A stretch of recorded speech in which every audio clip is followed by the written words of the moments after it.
Good morning. Can everyone hear me? Can everyone see me? Hello, it is I, Bun, back to terrorize again with FATA Morgana since June. Thank you so much for returning to Bun Hell, Ki, and also Ash. Hope that you enjoy your stay, as always. Yippee! Back to it. I did want to come back and make some more progress. I do also apologize because I know the VOD for the previous reading isn't up on YouTube yet. So I will get to archiving hopefully soon. Even though last time was mostly a summary. In terms of what has happened since we last saw Giselle and also Michelle,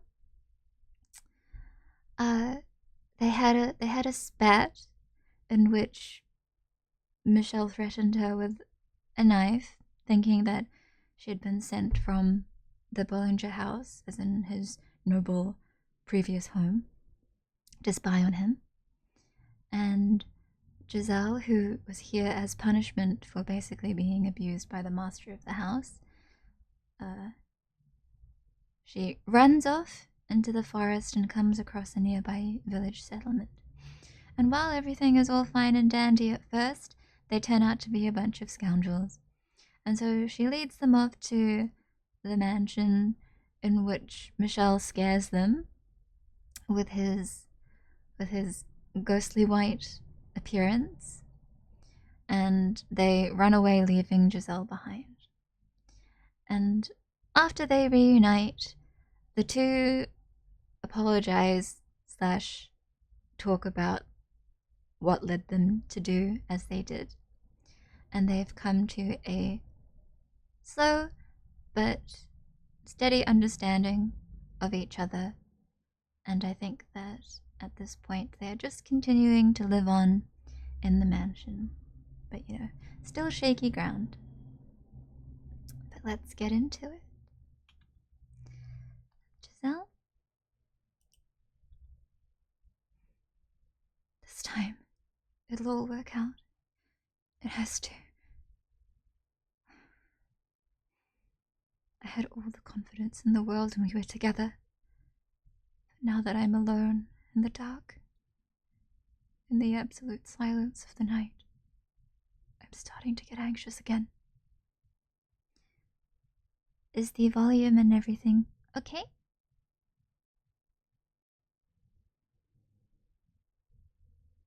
There's no BGM at the moment.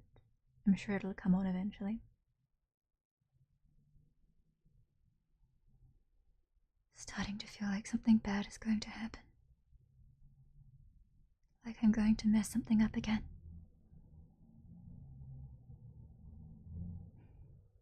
We took a big step today, and I know I have to keep it together, to keep thinking positive. The goods you're after, Giselle, are not cheap. Understand? Thus saith the Lord of hosts, the woman hath committed 3 sins. She has lied, she has stolen, and she has betrayed her fellow man.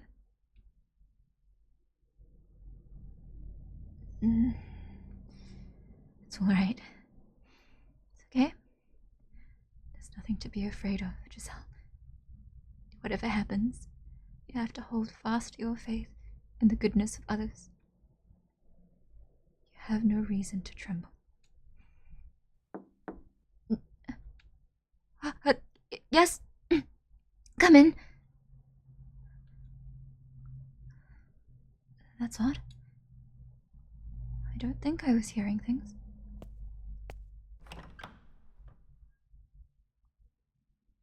There's no one there. What was that about? Oh, a glass.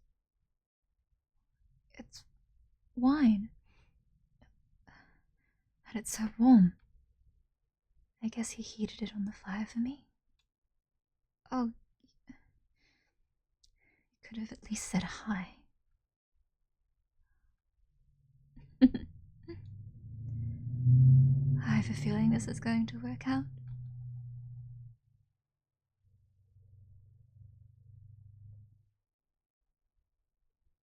Hello?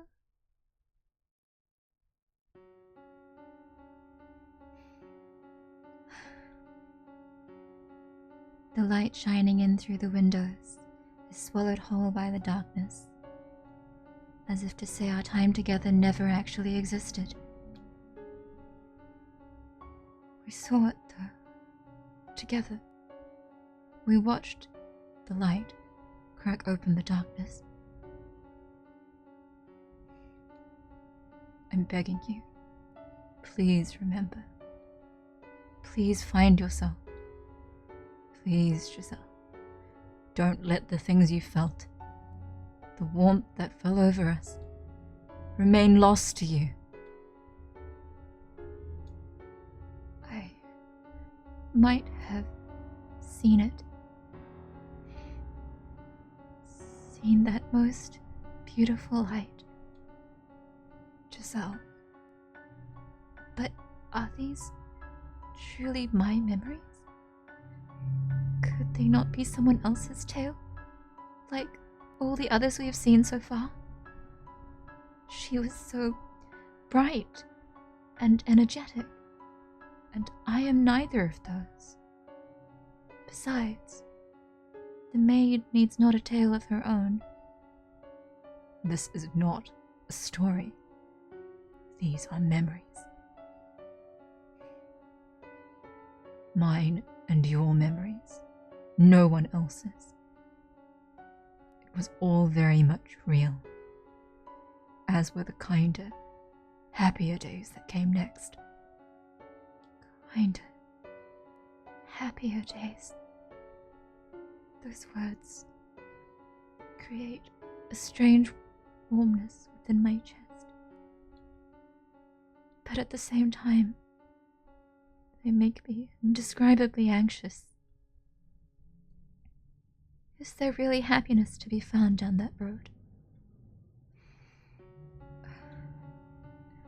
Even if our past doesn't lead to happiness, it couldn't be worse than where we are now.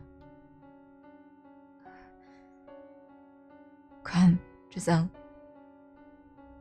to the spring that made us more than just strangers.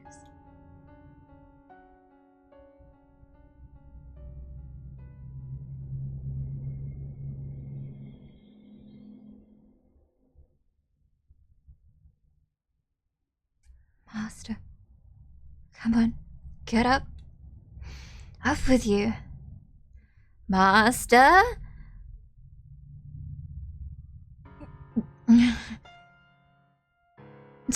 See, what did I tell you?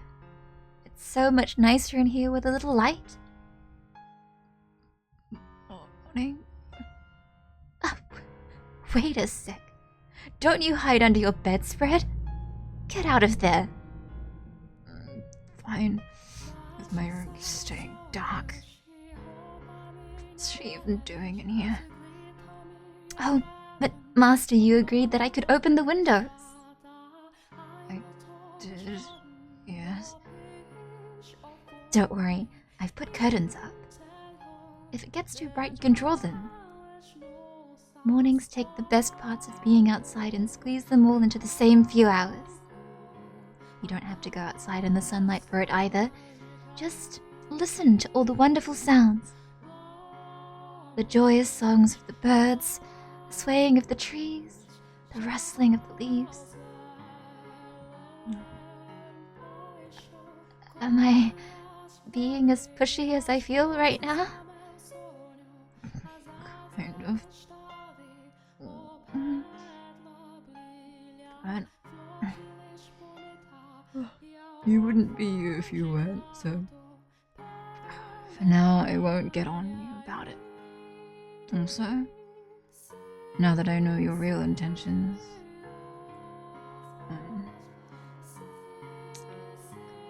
no, never mind. I completely misjudged you. You're the exact opposite of what I thought you were. What did she think of me? Let's see. I thought you were cold and cruel, heartless and incomprehensible. But I'm beginning to get a better idea. You try to put on airs, but you're really rather childish. You have a short temper, but can be surprisingly playful. What else? You have a pretty difficult personality, too. There's not a single good trait on that list. Now, hear me out here. That's not everything. You gave me a chance to talk, and you listened intently. You can be kind of nice, too. We agreed that we would live together, not just in the same house. So, we've got plenty of time to add more to the list. And I hope you can make your own list about me, too. This is just the beginning, after all. We've got a long, long time ahead of us. Plenty enough to get to know each other. No? Let's not waste any time, then. What do you say we do something today that we haven't been able to before? Where should we begin? Ah, I know. We can get this place cleaned up. You want to clean? Now that there's some actual light in here, we can see all sorts of things we'd probably rather not. Like dust all over the place. My vision was still slightly unfocused, having not completely escaped from Morpheus's embrace, but I could see well enough to catch her smiling brightly. It was the first time I had gotten a good look at her in the light. I could see facial features I missed during yesterday's commotion, and those glittering eyes. Not even a trace of the tribulation she had endured tainted her pure jade eyes. She's surprisingly good-looking. I'm clearly not myself right now. Is something the matter, Master? I know. You're still half asleep, aren't you? I guess I'm just going to have to throw my best bucket of water on you. What is a best bucket of water? I'm awake. I'm awake. Is there something on my face, then? Just far too amusing a sight to wake up to. Amusing? Oh, just get out of bed already! What a noisy morning.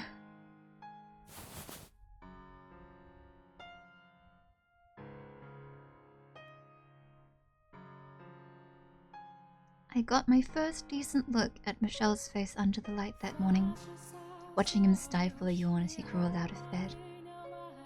All the little details I hadn't been able to pick up on in the darkness, his expressions, mannerisms, and the way he looked at me. I could see facial features I had missed during yesterday's commotion, and those vivid, all-consuming red eyes. I was probably, no, almost certainly making a really dumb face at him.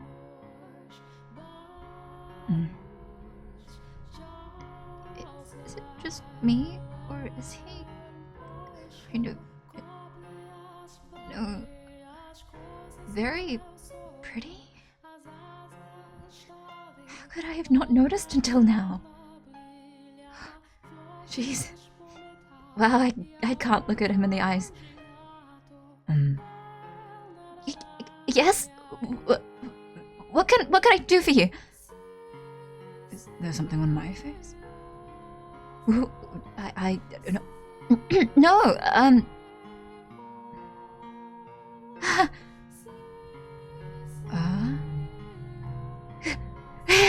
Master!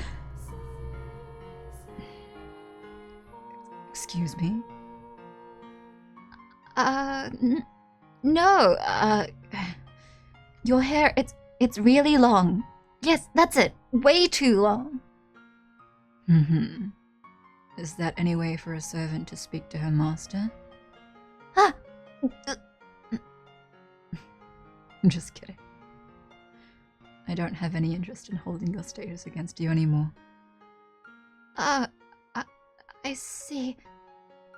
It's really hard to tell if he's joking or not.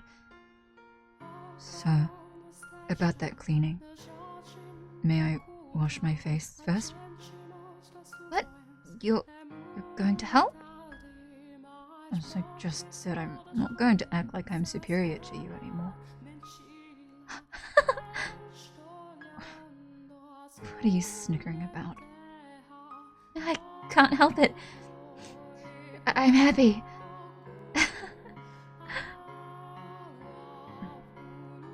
If my hair really does bother you, you can cut it. I can cut it? Of course! I'll give you the best haircut you've ever had. Oh, but I should warn you, you'll want to stay perfectly still. I'm a monster with a pair of scissors. My sister always said you were as likely to lose an ear as you were your hair whenever I cut it. You stay away from me!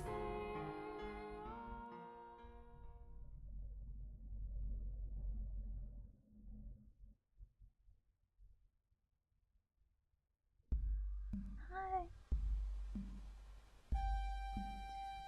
I was shocked at how much more comfortable I felt around her only one day following our opening up to each other.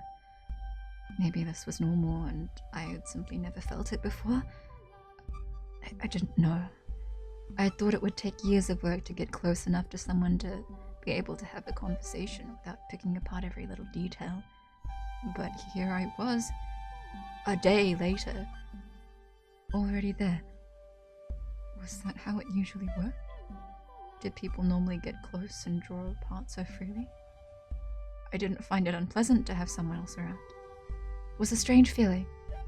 All that friction had dissipated in an instant, and it was like we had known each other for years. Though not entirely willingly, we began sharing meals. Something I had always done by myself. Hey, I see you shoving aside that parsnip. You need to eat everything. Do you have any idea why there was so much rotting parsnip in the cellar? I don't care for it. You could at least pretend to be ashamed. Yeesh, you're not a kid, so don't be so picky. It's not good for you. Hasn't caused any problems thus far. It will soon enough. I can't believe you. We have limited supplies and you won't eat your vegetables? Oh, question. I've got an idea. Go on. Is the list of supplies sent by your family set in stone? Meaning? I was just wondering if it was possible to make requests. If I could, I would just go out on a shopping trip. Perish the thought. The only village around here is the one you came from. Right. Say, are you saying that out of concern for... Who would ever be concerned about you? I just want to be able to sleep well at night. And I'm not interested in throwing more servants to the lions. You know, you're a whole lot simpler of a person than I first thought. What's that supposed to mean? Nothing. Back to your question about the delivery. Yes, you can. I haven't made any requests recently, but you can write what you want on a sheet of parchment. Or if we don't have any, something similar. Put it in the box and leave it outside. As long as your request isn't As long as your request is not completely unreasonable, it should arrive with the next package. Why? Is there something you need? Yeah, I was hoping to increase our selection of vegetables. And, while I'm at it, if possible... actually, that's a secret.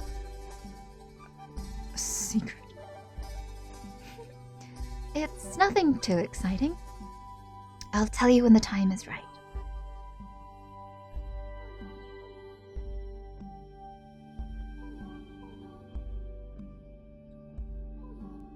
My relationship with Michelle gradually transitioned from master and servant to something closer to friends.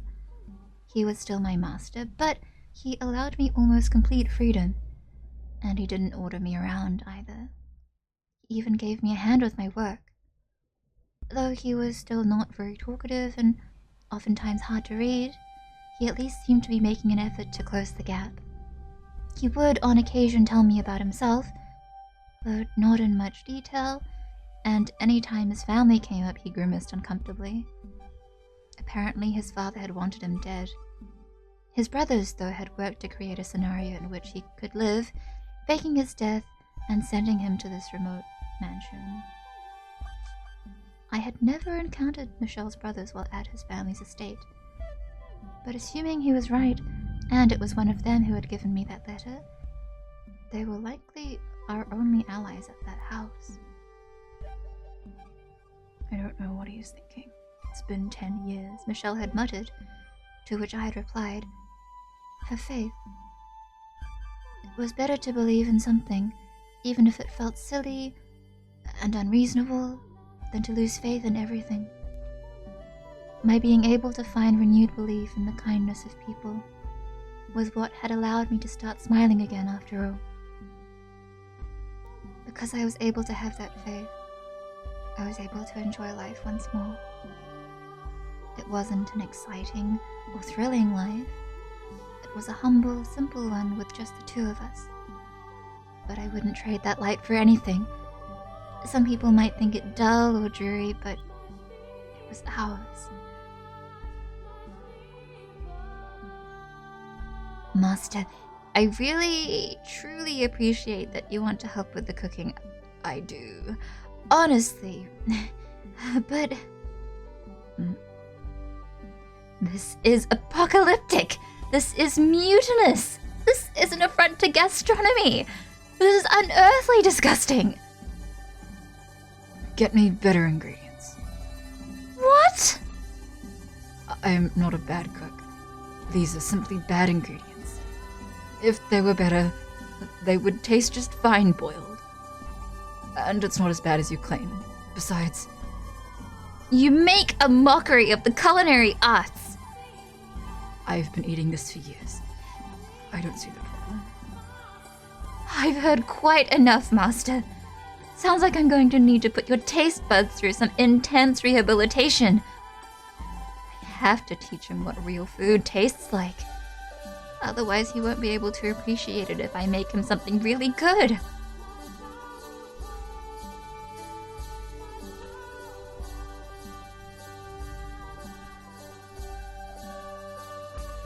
Hold the chair steady for me, will you? I'm going to wipe down the top shelf. I can handle it. I'm tall enough to reach without standing on a chair. It's not as simple as just running a rag over it.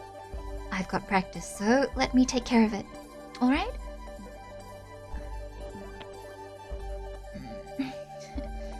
There's a lot more dust than I expected. Probably should have used something to cover my mouth. You're going to want to hold your breath for this, Master. Alright, here goes. She is quite practiced. Is there any need for me to be holding the chair?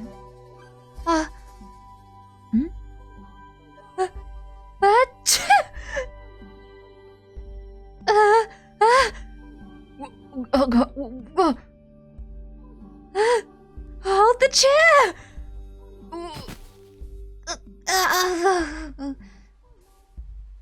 I'm so sorry. I didn't think there would be that much dust. Thank you for holding the... Master, your hand is... What? Your hand is... It's on my chest. No, it was an accident. Right. It was. It's fine, really. It was my fault anyway. It's completely, totally fine. I can't even look her in the eyes. Could this be any more painfully awkward? So, don't worry about it, Master. Honestly, I should be apologizing for subjecting you to that. It's easier said than done. I have to do something about this stifling awkwardness. For one, it was only for a moment. I barely even realized what it was, but that's not the issue. I need some clever way to brush all this aside.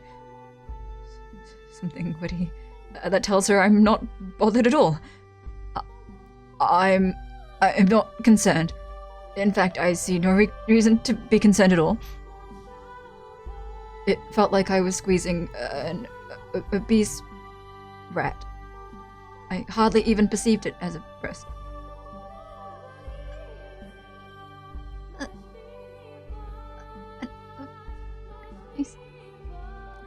An obese rat? How utterly insensitive can you be? I'm going to rip every last hair off your head. Leave my hair out of this! Oh, Michelle. So riskless. For help.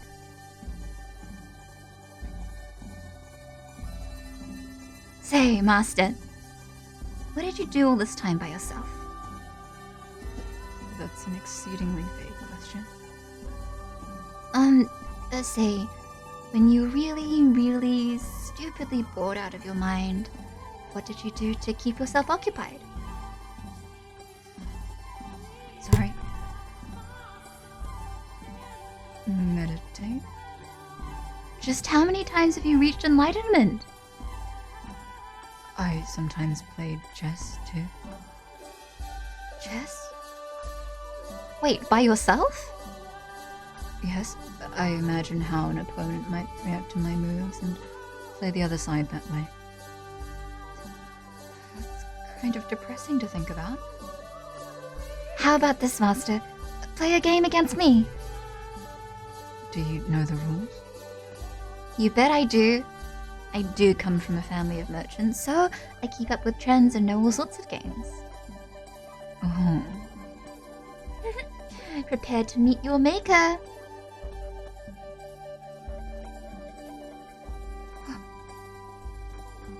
So, who was I supposed to prepare to meet again?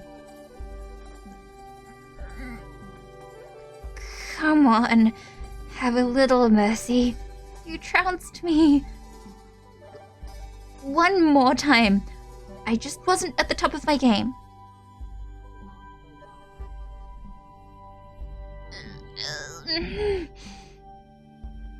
When am I going to meet this maker? What? How? When did you put me in checkmate? One more.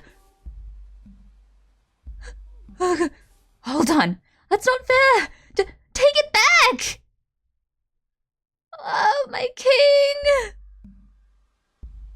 Please stop. Amateur. Can't you go just a little bit easy? You never asked me to go easy. This isn't a game. This is a slaughter. This is a one-sided massacre. About this maker. I'm looking right at him. That was actually kind of fun. No, it wasn't. It was miserable. Next time we're playing something fair. Such as? Let's see. Oh, I know. Arm wrestling. Arm wrestling? Yeah, you sit across from each other, Put your elbow on the table, grab hands, and see who can pin the other down. Who would ever willingly participate in such a primitive competition? Not interested then? Or are you afraid you might lose? Right then. Can't imagine losing to a woman. Okay. Elbow on the table. Start on my count. Ready, go!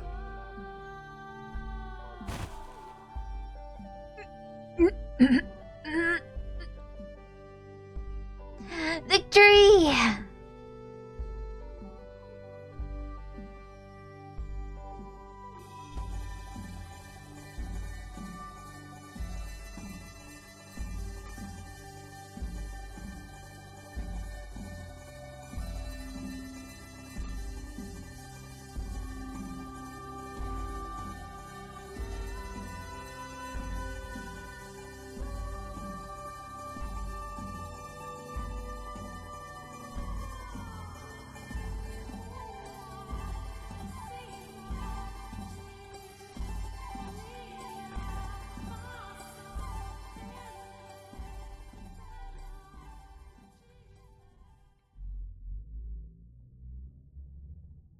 With each passing day, it grew less and less unusual having Giselle always at my side.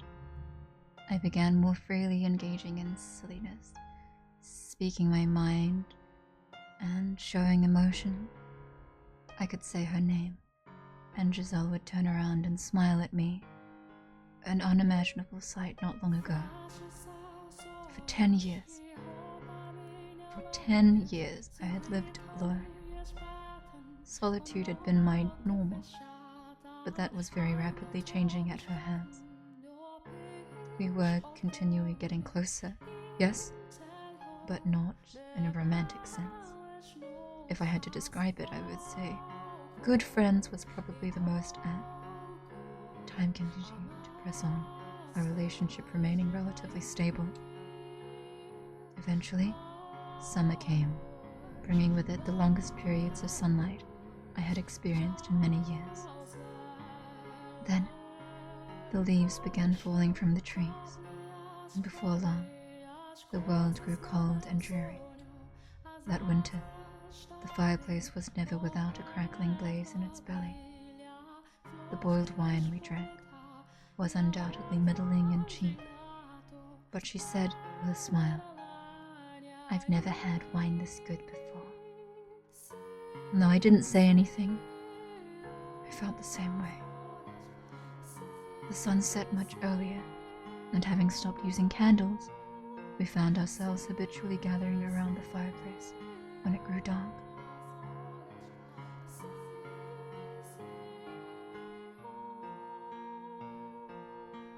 Reading a story by the fireplace like this almost makes it feel like we're in another world. Doesn't it, Master?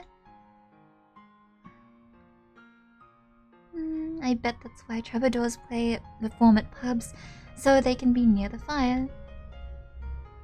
Or because there's ale. Drunkenness makes even bad singing and storytelling pleasant to the ears. Oh, such a cynic. But that's okay. Say. Yes? Do you remember when I first arrived here? When I was cleaning the library? Please don't tell me you're bringing the obese rat incident back up. No, not that. Before that. Before we could actually talk to each other. I believe I suggested we read something together if you ever felt the inclination. You might have. I can't say I remember. Are you sure about that? You turned down my proposal saying I was wasting my time. But look, it actually happened. Even if you don't remember, I'm sure you never thought this moment would come. I was, for the most part, focused on making sure things didn't get any worse between us. But to be honest, I didn't expect there would ever actually come a time we would sit shoulder to shoulder and read a book.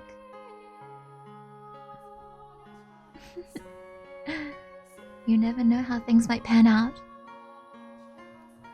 I actually do remember.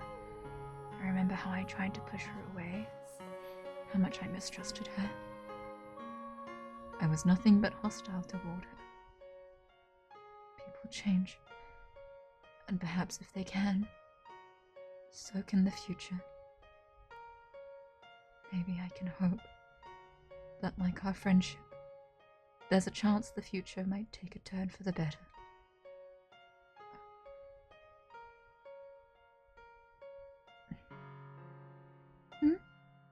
Is something the matter? I don't much care for hypotheticals, but if by some chance I were someday to be able to return to that house, should that time come, that house is home to her nightmares. Even if it didn't happen until after my father was gone, it wouldn't erase what he had done to her there. She acts like nothing's wrong. I don't know. Have her wounds healed, or do they still remain? Should that time come? Should that time come, if that day comes, I will do what I can to ensure you have a comfortable life in the city. Though I will not be able to inherit the estate, I can work something out. I see. Thank you very much. But if you would be comfortable doing so, I would be pleased if you were to join me.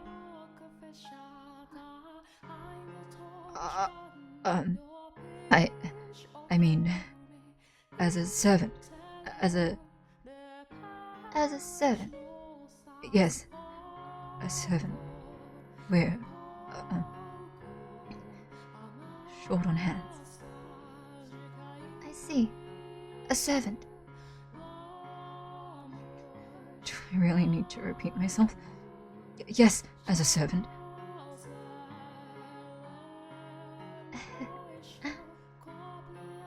Alright. Sure. I think I will. I would like to accompany you, Master. How exciting. I'm sure a wonderful future awaits us. I pray so. Now, back to the story. I believe we had just gotten to the point where the knight set out to defeat the monster and save the princess. I bet he was a big, buff, muscular knight. Let's not talk about how muscular he was. She let out a gentle laugh, and I thought I smelled something sweet on her breath. Was it her scent? Or perhaps just my imagination? I had no way of knowing. We sat so close, even the slightest shift seemed sufficient to allow me to hear the sound of her heartbeat, causing mine to accelerate. Curiosities flooded my mind. What might she be thinking right now? What does she think about me? And as much as I tried to banish them, I frustratingly failed. I was just getting caught up in the moment. I had just briefly lost my way. Though I tried to convince myself otherwise, it was all in vain. When had my pulse gotten so rapid? When had my skin gotten so flushed? When? How? Why was this happening to me? I thought I had already learned my lesson about having feelings for someone else.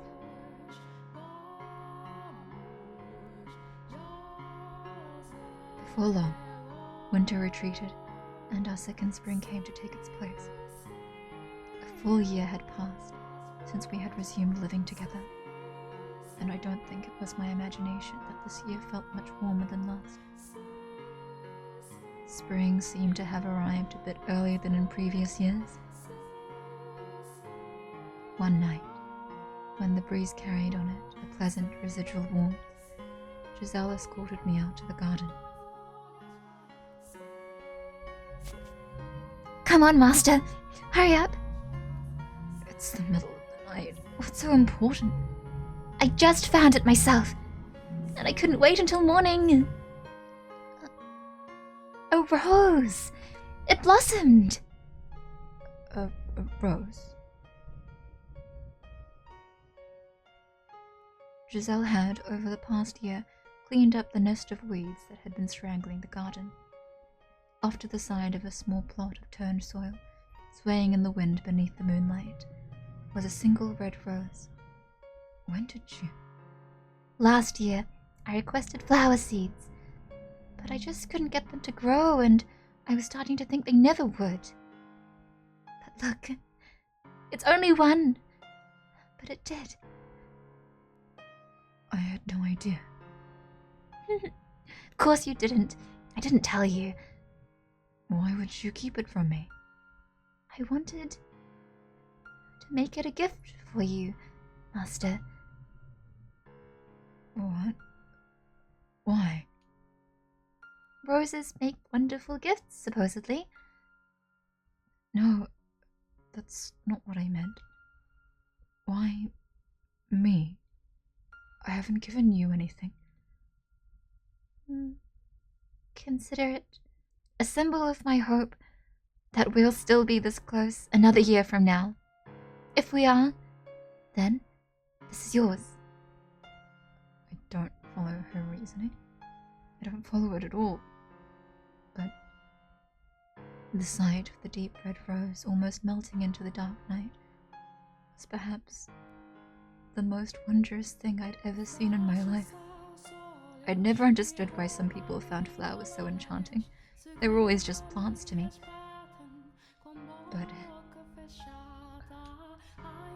But that one, on that night, was undeniably beautiful, majestic, and like a young child seeing a flower for the very first time. My hand automatically reached out for it. Not knowing the proper way to appreciate flowers, I didn't gently caress its petals or take in its fragrance, but snapped its stem.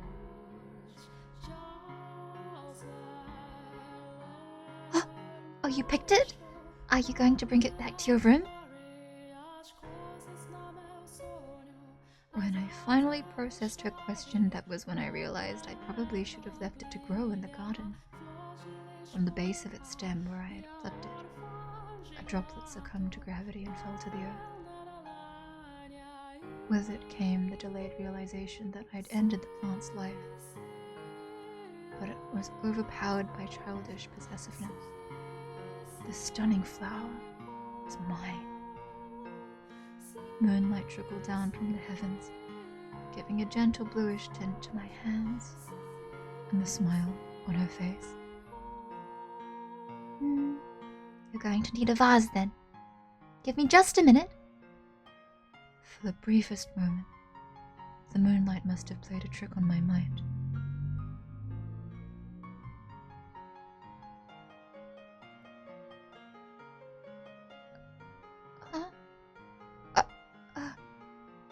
Master.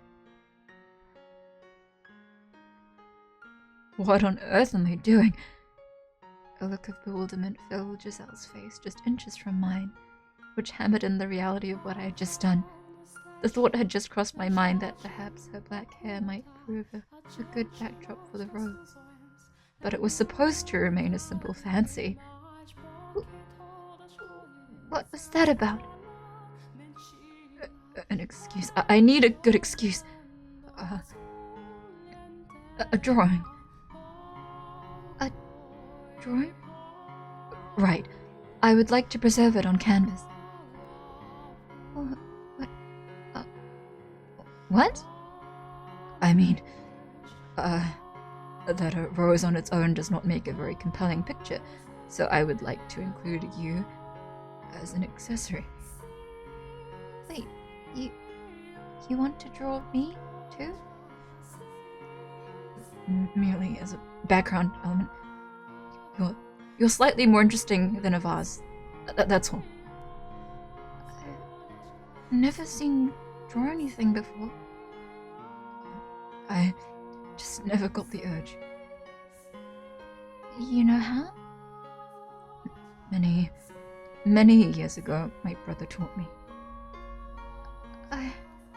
I don't think I can handle being a model. I've never had a drawing done of me before. You probably would be better off with just the rose. You gave it to me, didn't you? That means I'm free to do with it as I please. I did. I didn't mean to sound so rude. I had no real interest in drawing the rose. But I couldn't just take it back either.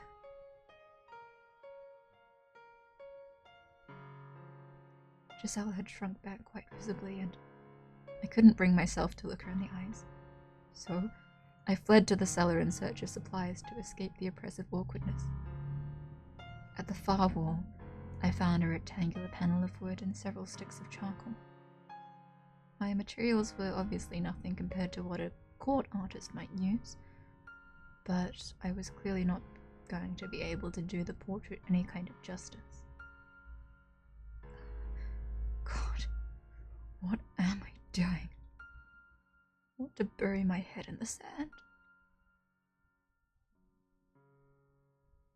Giselle was waiting for me in the stained glass chamber. It seemed she was still just as uncomfortable as when I had left her. She gave me a fleeting glance before averting her gaze again. If only she would laugh, or make a scene like usual, it would make things so much easier. Why did she have to choose now to start acting meek?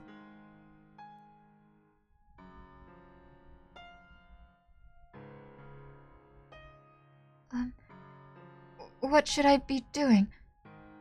Stay perfectly still, please. Do you need me to pose or anything? No, just get comfortable. Look away. Why? It's hard to work when you're watching me.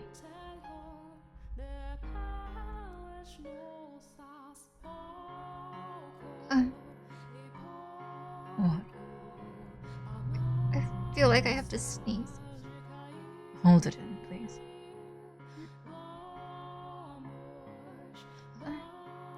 What now? Can I see it? I've barely drawn anything yet. As long as our eyes didn't meet, I was able to observe her. And my gaze was quite clearly not focused on the rose, but Giselle. At first, I had regretted my in-the-moment proposition, but I was beginning to think it hadn't been such a bad idea. Without some sort of pretext, I would never have been able to examine her so intently. I didn't have that kind of courage. This isn't like me. But what was like me? Did I prefer being a sharp-tongued, unapproachable recluse? Was that what I wanted to strive for? Giselle was like a gale. Her mere presence dispersed the gloomy cloud that always hovered around me. Thinking about it, it's practically a miracle that we ever ended up so comfortable around each other. That she's still here right now. Light from the moon spilled through the stained glass window, taking on a multitude of pale tones before falling on her white skin and jade eyes. I had stopped sketching at some point.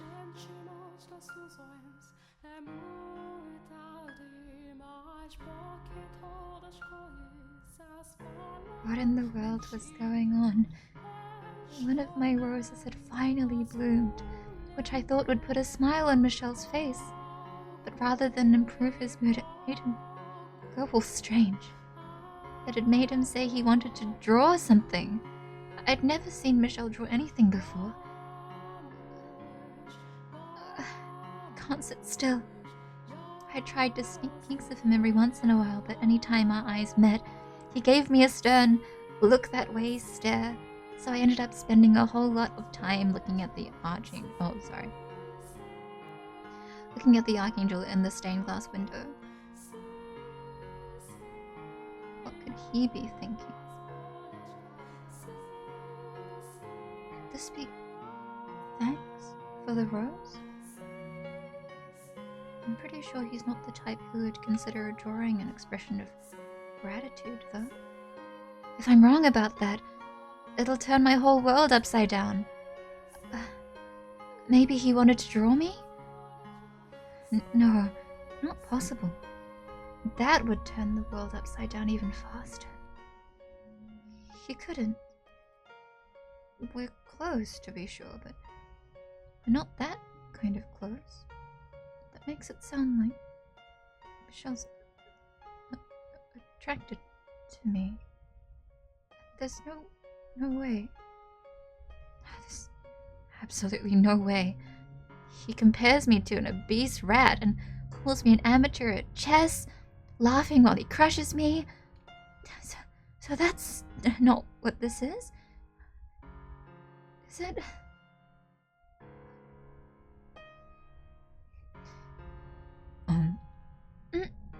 Oh, yes? If it's too much trouble, you're free to leave. This will take a very long time to complete. Oh, no. No trouble. You had a very stern look on your face, is all. I was doing that bad a job at hiding it. I don't want to force you to do anything you don't want. It was foolish of me to ask you. I'm sorry. Honestly, it's no trouble. I mean it. You just took me by surprise, that's all. I'm not even that great of an artist to begin with. That's not a talent I was blessed with. If I'm being honest with myself, I can't imagine anyone would be pleased to have bad art drawn of them. What? What's he getting so negative about? I wasn't the only one making a face. His head was turned slightly downward, a forlorn shimmer in his eyes. I'd never seen him make that face before. He resembled a child who had just been scorned by his mother.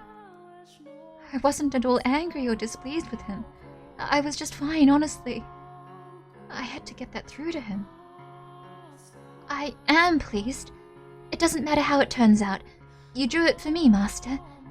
Whether it's good or bad is irrelevant. But moonlight shining through the stained glass was so enchanting. I lost myself in it. I would be happy with anything drawn for me by the man I love.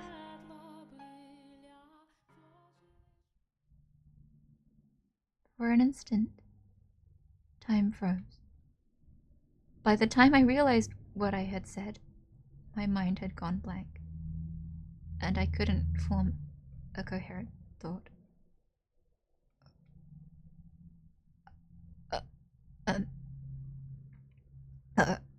I mean, like, you know, like family. You're like an older brother to me. I meant love, like, love for a brother. Hey, say something, Master. Give me your usual exasperated sigh. Come on now. Go on, give me your best good grief and then hurl me out the window. Oh, come on, please. Show me some disappointment.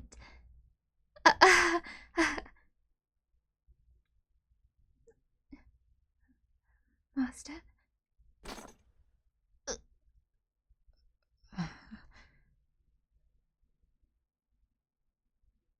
When the wood panel he was using as a canvas and the charcoal in his hand crashed to the hard chapel floor, the clattering was so loud I jumped.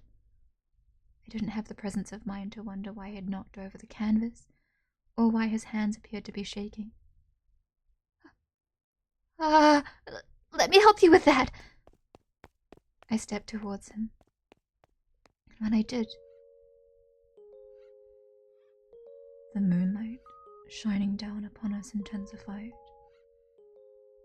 and our gazes, of jade and ruby, intertwined.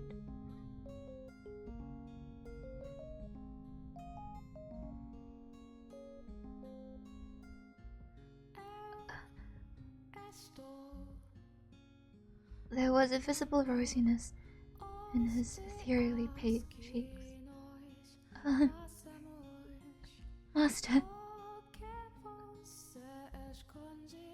Flickers of panic darted beneath the surface of his normally stony red eyes. They were trembling as he looked over me.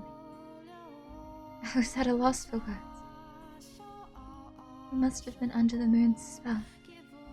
We weren't thinking. We stood alone in a frozen world, robbed of all rational thought. Riding the moonlight's current, his hand fell against my cheek.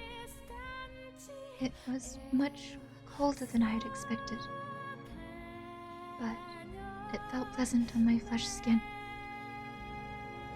As we drew closer, I could feel the warmth emanating from his body, and I'm sure you could feel mine. The beating of my heart, too. His breathing stopped for a moment, and he gulped. He brought his head in, closed my eyes, and...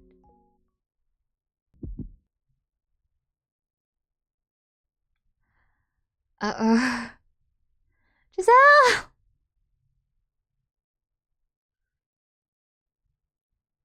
Giselle screams.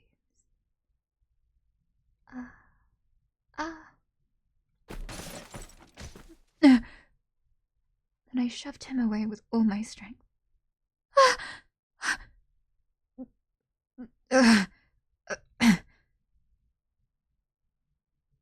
Michelle rolled back, knocked his head on the side of a pew, and began groaning in pain, which is when I finally realized what I had done. What have you done, Giselle? I'm sorry, I didn't mean to. Are you hurt? I'm fine. Sorry, you startled me. I really, truly didn't mean to knock you down.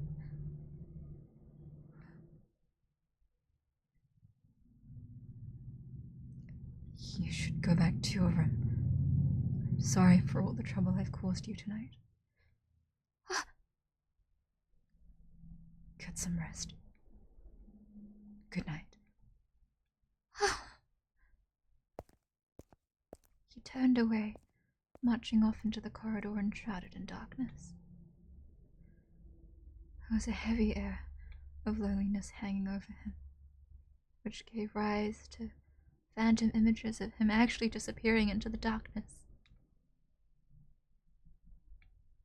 I had caused that,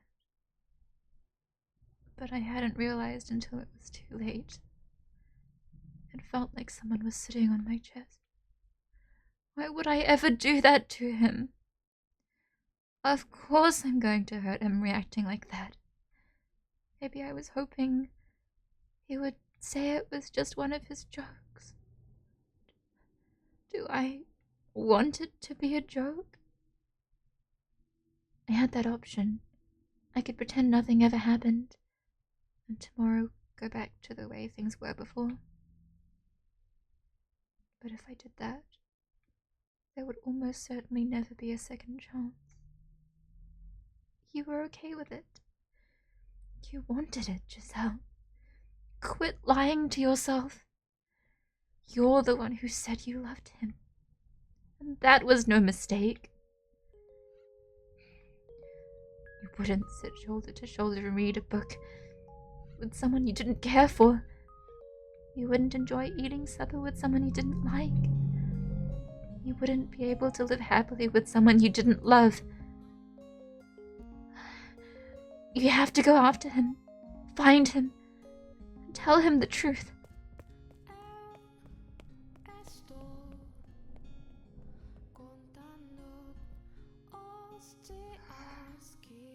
What am I doing, for God's sake? Not in my right mind. Something about me was off today. I couldn't control myself. I was saying things I didn't mean, doing things I didn't intend to. I never meant to do that. But at this point I had no choice but to admit my feelings. I couldn't pretend I didn't know what they were anymore. How long had I felt this way? A week? A month? 6 months? Or maybe a full year? Had they already developed when we started anew? No, the when didn't matter. Didn't change the facts. I was still attracted to her regardless of when it had begun. But she pushed me away quite literally. I sighed at myself. Why should I be disappointed? She was nothing like me. She was reclusive and unsociable. She was the exact opposite. She was the kind of person who would confidently tell someone how she felt. She had done exactly that, said I was like a brother. But I hadn't listened. As a matter of fact, could I have been any more presumptuous? I don't deserve to love anyone. It's better this way. Master!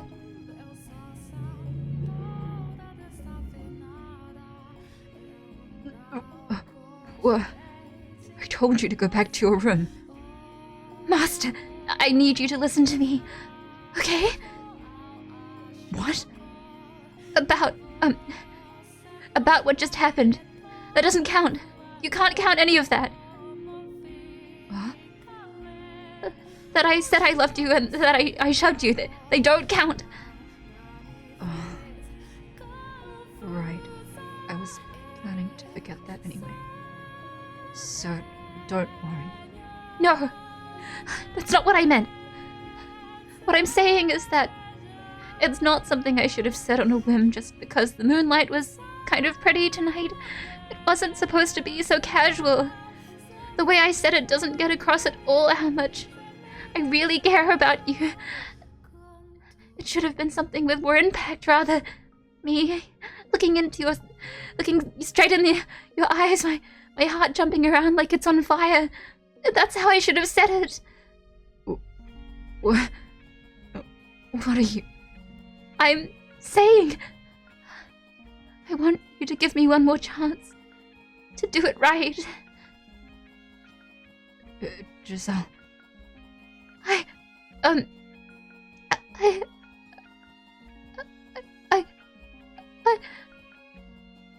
Calm yourself.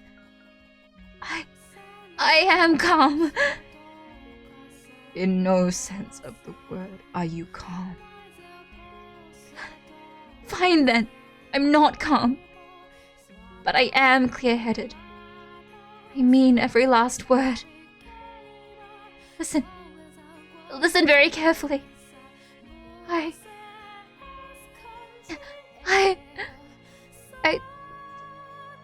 I love you. I love you so much. I feel like my heart is going to explode.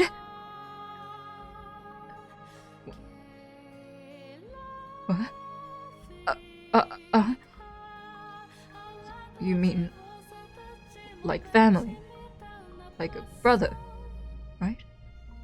Romantic love! Romantic! I wasn't upset back there. No. I was elated. What? My mind couldn't keep up with what I was hearing. Half out of breath where she stood, Giselle was frantically insisting that she loved me. Was I dreaming? Master? How do you... I'd like to hear how you feel about me. Assuming I interpreted that correctly. You were going in for a kiss back there, right? Right? So I can take that as your answer? Giselle looked up at me with bleary eyes. She had feelings for me. It was a miracle. I could hardly breathe. It felt like someone had stuck their hand in my chest and was squeezing my heart. I just had to say yes, and a smile would spread across her face. It could bring her joy, and all it would take was a single word. I had no reason to say no. My happiness was standing right there in front of me. What more could I ask for?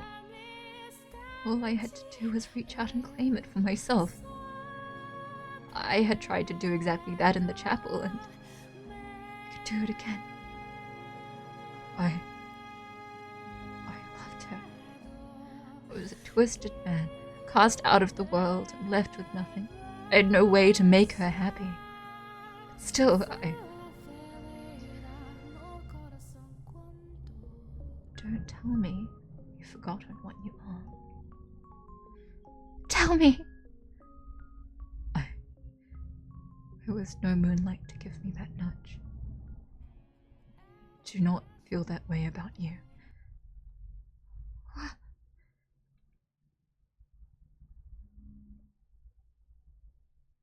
I got confused for a moment. I apologize for the misunderstanding that seems to have caused. All the color drained from her, like a flower wilting before my eyes. A heavy sigh spilled from her lips. Her jade eyes swayed lifelessly back and forth. I hadn't thought mere love could possibly have such weight.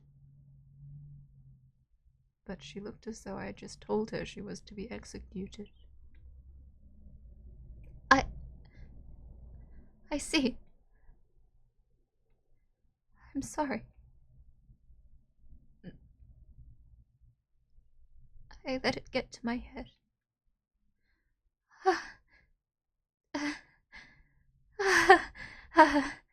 Sorry for making such a racket. Really?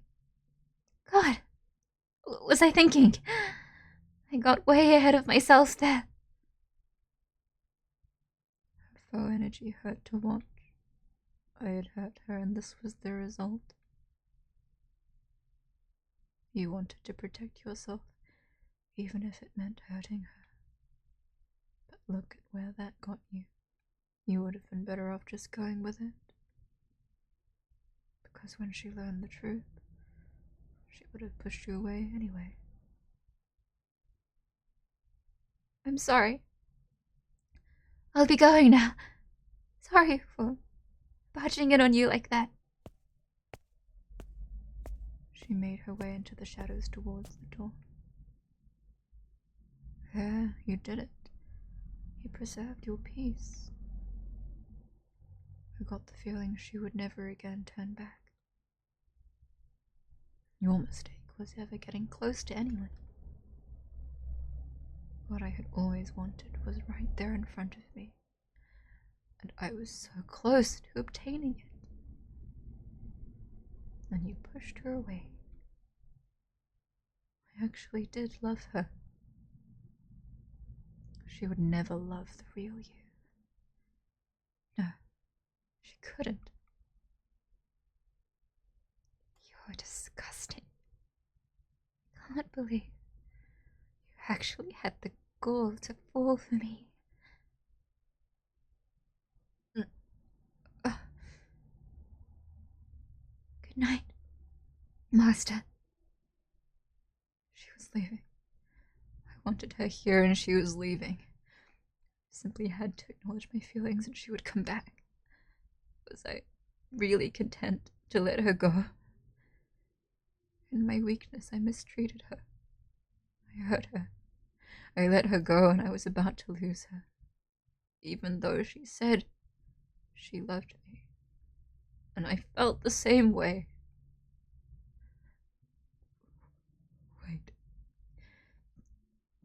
Please don't go. Your voice is shaking like a scared child's. What are you hoping to tell her like that? She was different. She was probably... No, she absolutely was nothing like anyone in my past. She won't be any different. I decided I would try just one more time. To believe in myself. To believe in someone else. I lied. Giselle. From the bottom of my heart, You'll regret this. No. I won't. I sincerely love you.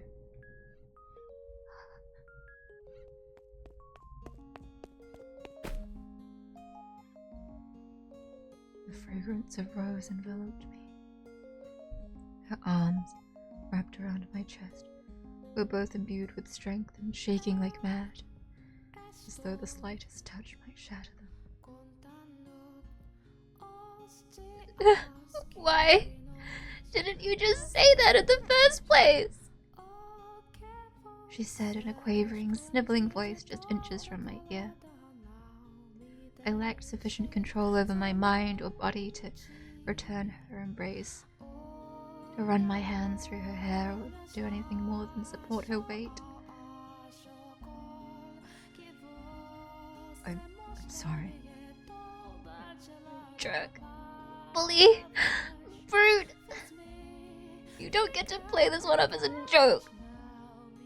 I am truly, sincerely sorry. You've given me two different stories. Tell me, which one's the truth? Were you just confused, or do you actually love me? I want to hear you say it again. The truth is, I love you. Again. I love you. Without fumbling this time. I love you, as I've said several times now. Not good enough. Again. Have mercy, please. I'm about to die of humiliation.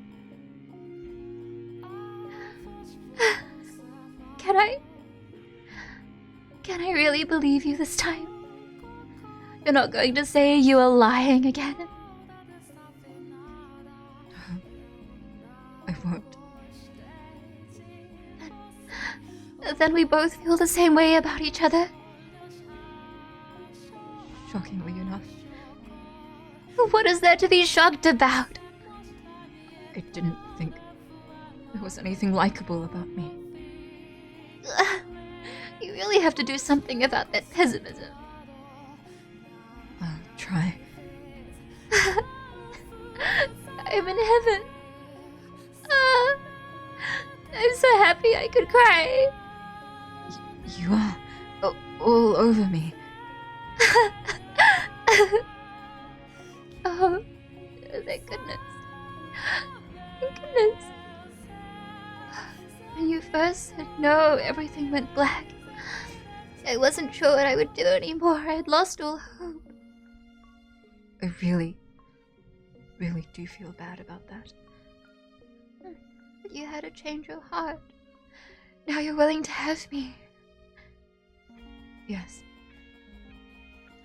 And everything I bring with me. That was the idea. Absolutely everything, right? You're pushing that point rather hard. I have a request. It's something I don't think I could ask you at any time, but now, while we're in the moment. I will do anything, so long as it is within my ability. Tell me, what is it? Will you look at my naked body What? More specifically, my scars. You are going to have to see them eventually. In which case, I would like that to be now. A year ago, I had refused to look at her scars.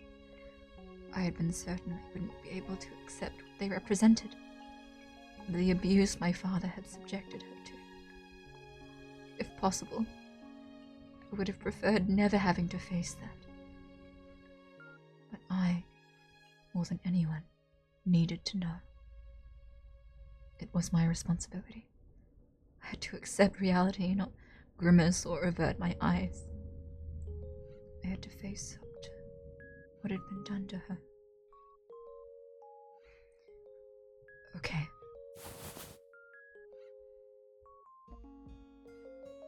I couldn't bring myself to look at her as she hesitantly disrobed. The sound of her clothes rustling made me feel as though I was doing something incredibly improper.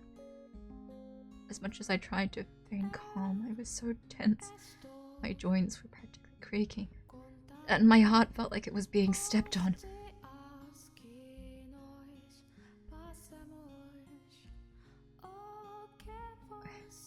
I feel like I'm made out of stone. I'm ready. You can turn around. All right. I'll count to 10. He's laughing at me. I feel a whole lot better seeing you so nervous. I'm turning around. Okay.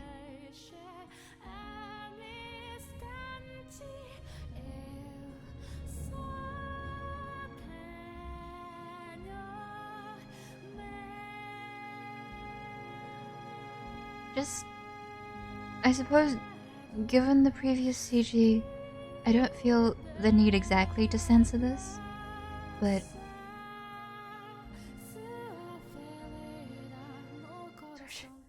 I'll just keep reading. It's alright. It's not a worse view than before. Her head was tilted down just enough to keep me from making out her expression, but she couldn't hide the pink flush spreading from her cheeks. It contrasted well against her white but not excessively pale skin, as did her jet black hair. Sorry. It's not anything nicer to look at. In what way was this not a pleasant sight? I had never been more entranced by anything in my entire life. She was stunning. I had no measure of comparison, but I was certain the same sight of any other woman in the world would not have had the same effect on me. I could say as much with confidence, despite having never seen another woman nude. Hypnotized, I couldn't take my eyes off the gentle curves of her body. Were I more socially inclined, perhaps I could have told her she was pretty, which perhaps would have brought a sheepish smile to her face. Though I wanted to. My throat was dry as dust, and all I could manage to produce were incoherent rasps.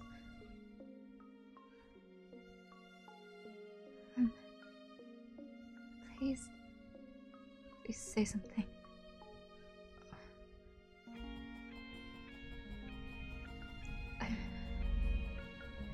I'm hideous, aren't I?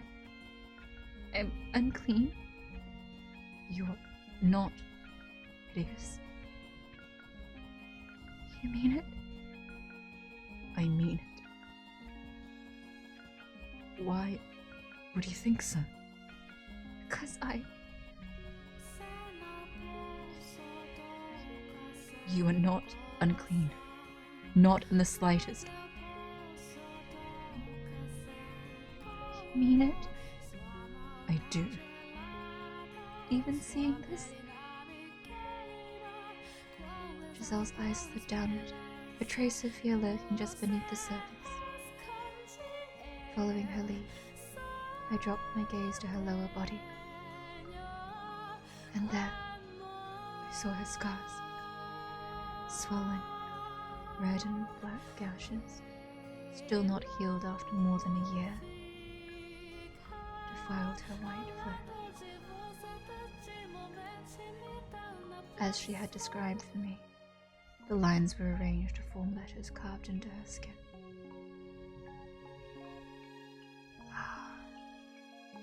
So that's why she said I would have to see them eventually.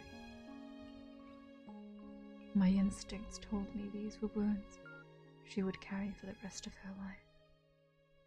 I felt nauseous, heartbroken, infuriated at the fact that the person who had done this was out of my reach. The fact that I could do nothing for her. What went through my father's mind when he looked at these? What did he gain from giving her these wounds? Why did he have to do this to her?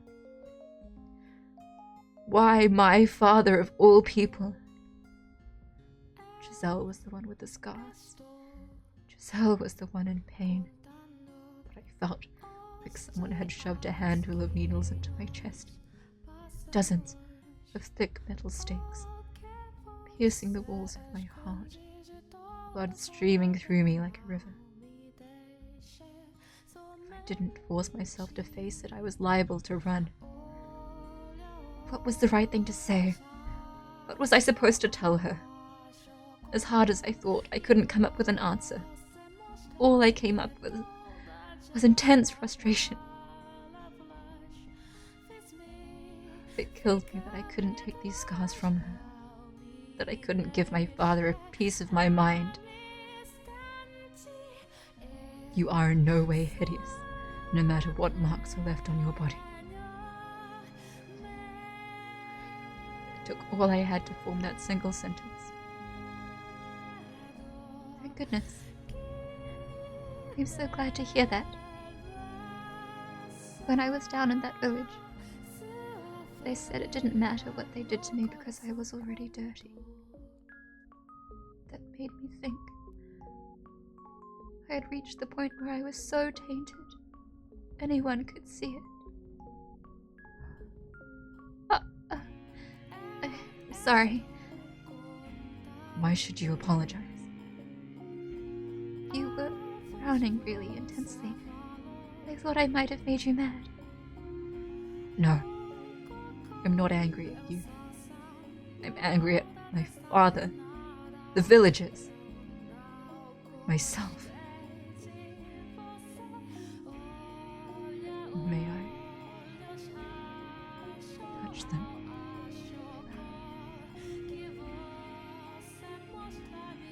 You may.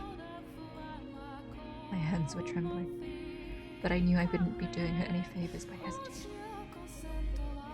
As soon as my fingertips brushed her skin, she shuddered. Does it hurt? There hasn't been pain in some time.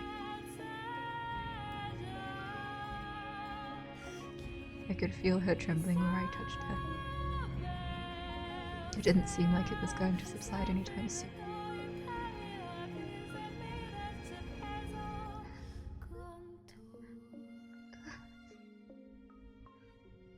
Soon she began whimpering softly. Her lips moved as though she was trying to say something, but the best she managed was a few strained gasps. Tears had begun welling up in her eyes as well. I feel like I'm in heaven right now. But I also kind of hate myself. Hate yourself? But why? Because I can't stop shaking. I'm overjoyed to feel your touch, but I can't control my body. I know you're nothing like that, but I keep seeing flashes of you doing other things in my mind. It kills me that my body won't react the way I feel in my heart. I was foolish to have ever thought these wounds might have healed. Just as scars remained on her body, so too did they remain in her heart. Unlike the physical wounds, though, the ones inside her seemed to still be raw and bleeding. She just did such a good job of acting normal that I had begun to think she might have gotten past them. Of course not. You blind fool. You shoved me back there because it brought back those memories. That's right. I'm sorry. I'm really, truly sorry. Why are you apologizing? I should be the one. Do you have any desire to place a curse on him? What? Do you want to curse Antonin? If you so desire, I might be able to make it happen. Cast a curse on him. Perhaps even a fatal one.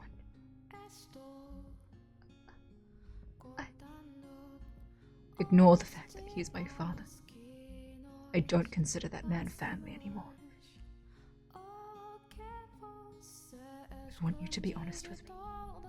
If, hypothetically, such a thing were possible, would you want to curse him? No, I would not want that. Why not? You have every right to take revenge. For what that man did, he deserves punishment. He inflicted so much pain on you, you're still shaking more than a year later. You can just let him get away with it out of the goodness of your heart? Hypothetically, if you wanted to curse him, I wouldn't do it, even hypothetically. And not out of the goodness of my heart. I'm just a coward. A coward? If curses were real, and he were to die by one, then I would never, ever be able to forget. If my resentment for him took his life, that would mean he had damaged me so permanently. I was never able to get past it. I don't want that. I want to be able to forget. I'm still shaking now. But one day, I want to be able to proclaim proudly that it no longer has any control over me.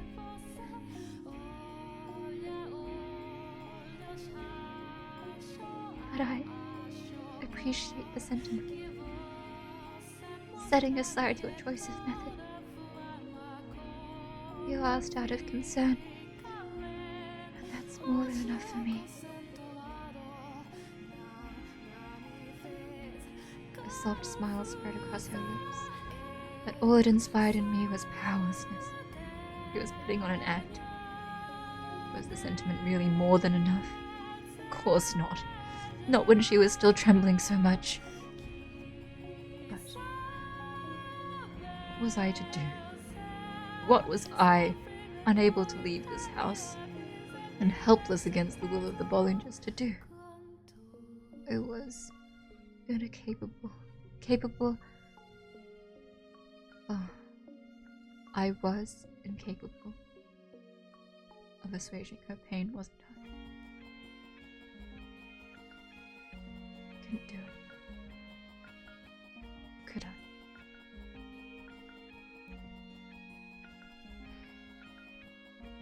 Before I throw in the towel, I need to take some real time to think. To stop running from the problem. To figure out a real way to give her what she wants. It doesn't involve curses and angry words. It has to be something only I can do. Giselle.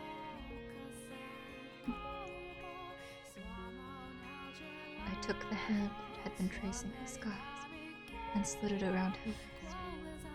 Even now, her trembling showed no signs of abating. I will never one thing I could do, hurt you again, was to wrap her trembling body in my arms. I want you here with me. All I ask of you for now is to be at my side. You can be scared, and you can quiver, but please don't apologize for it. Please don't feel bad about it.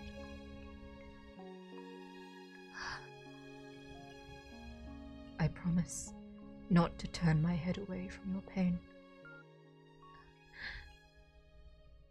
So, I ask of you, try not to keep it buried.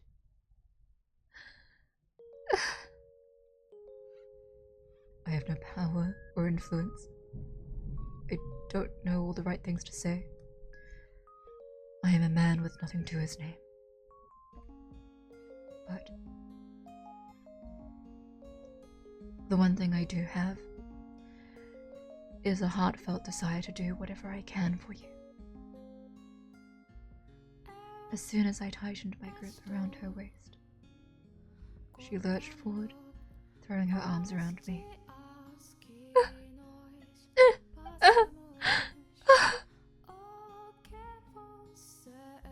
Muffled whimpers resonated against my shoulder where she had buried her head.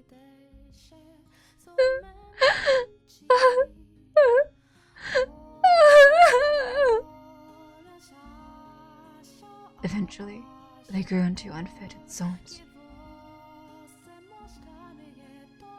Oh, poor Giselle. And my bedchamber was enveloped in the sound of weeping. She cried like a little child.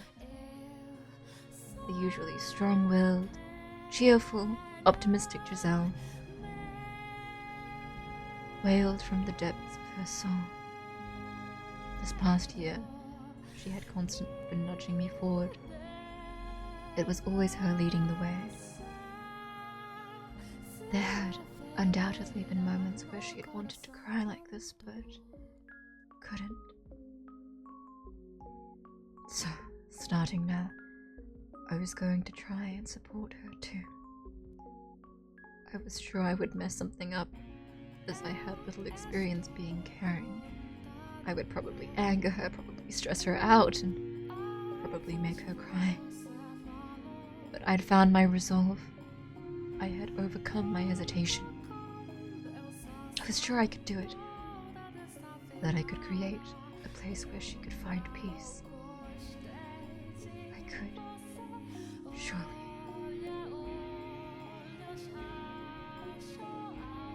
Giselle didn't stop crying until the sun had begun peeking over the horizon. I had, as I said, not looked away, simply holding her in silence. She had a decidedly not childlike frame, but she seemed incredibly small in my arms. We felt each other's warmth through my clothes. Between sniffles, Giselle said softly,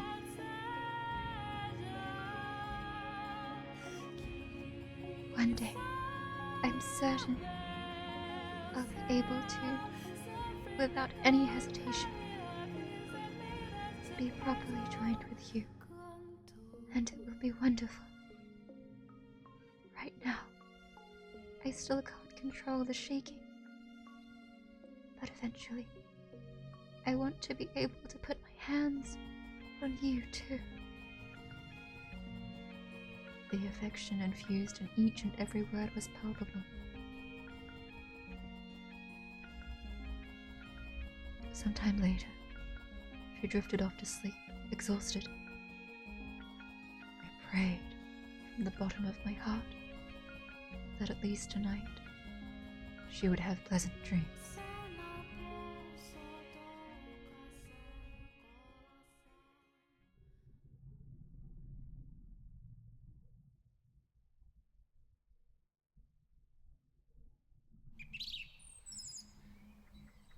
Morning. No, afternoon. Master? Good morning. Good morning.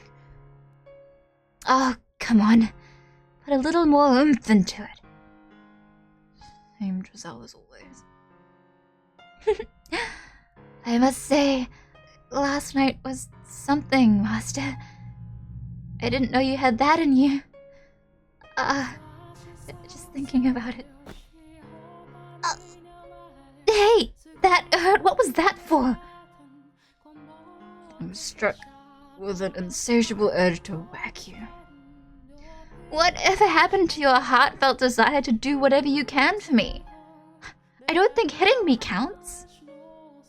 You're tough enough to get over a little bonk. You were being so nice yesterday. Where did that go? So, would you like to explain why you're making dirty jokes first thing in the morning? Yeah, just, I was trying to lighten the mood to hide my embarrassment. Fair enough. Alright, but could you not joke about that in the future? I didn't actually do anything to you. No, you didn't. Sorry. Say, could I ask you something? Yes? You hardly ever use my name. It makes us feel so distant. Could you do something about that, maybe?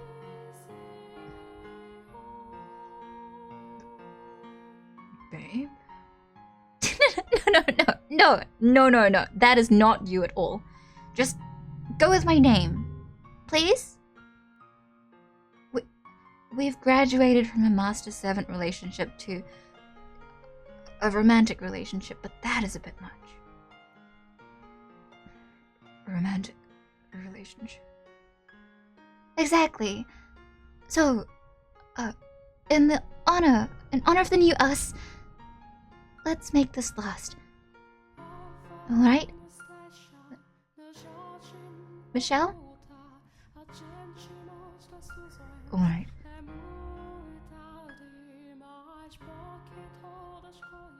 At the time, the light that had entered our life seemed unreal and fantastical. But I prayed that it would indeed last. In hope of an equally bright future, I allowed myself to rejoice in the moment, letting the unconquered shadows that lurked in my peripheral remain unseen.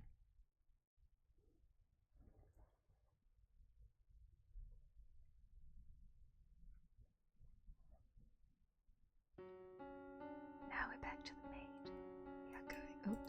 We're going to Save. Yippee. Yippee. We've gotten a bit further in the story of Fata Morgana today. Here we've seen their relationship change from cold strangers to master and servant, to friends to lovers.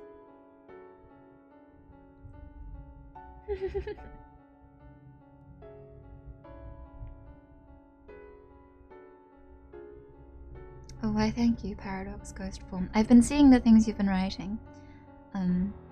Sorry that I am not responding, of course, to chat during readings, but I am very tickled if you find the story interesting.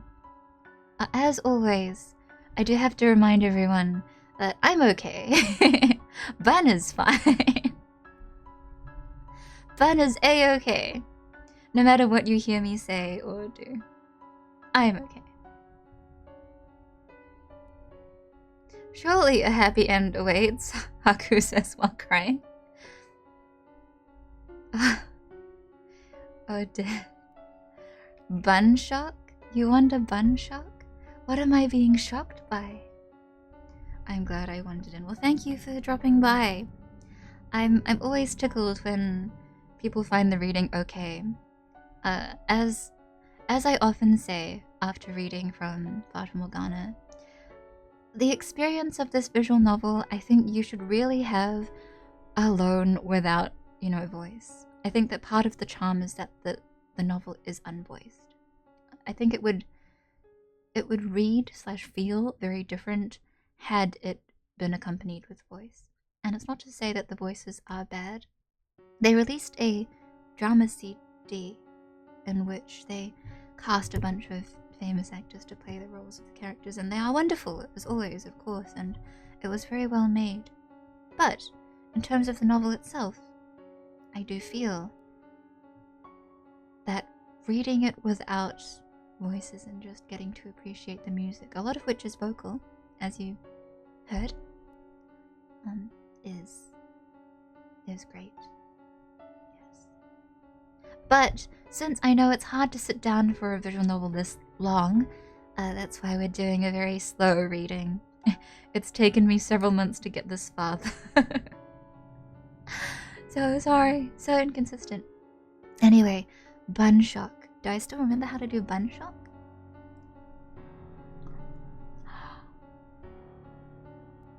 So shocked.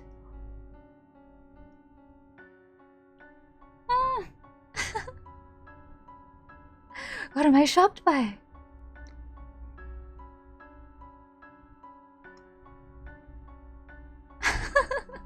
The face. And thank you for the bun drink water redeem. I will have some tea soon. I'll have a sip of water there.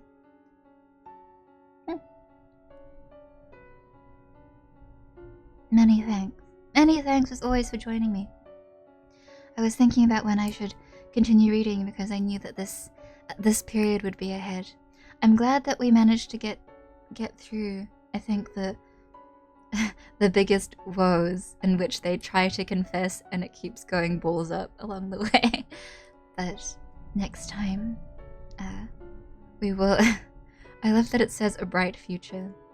And if you doubt that there's a bright future ahead for these two, you can just take a look at the maid and think, yeah, something must have gone wrong along the way. So, yeah, I can't tell you what it is yet, but we will very soon find out.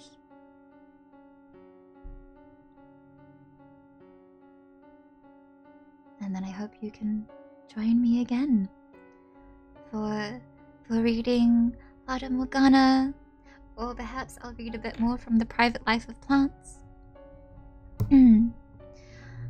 Take care, and thank you for coming by.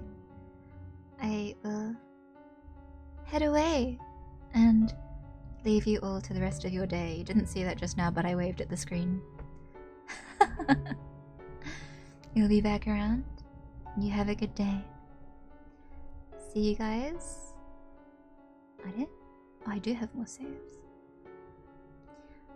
See you guys very soon.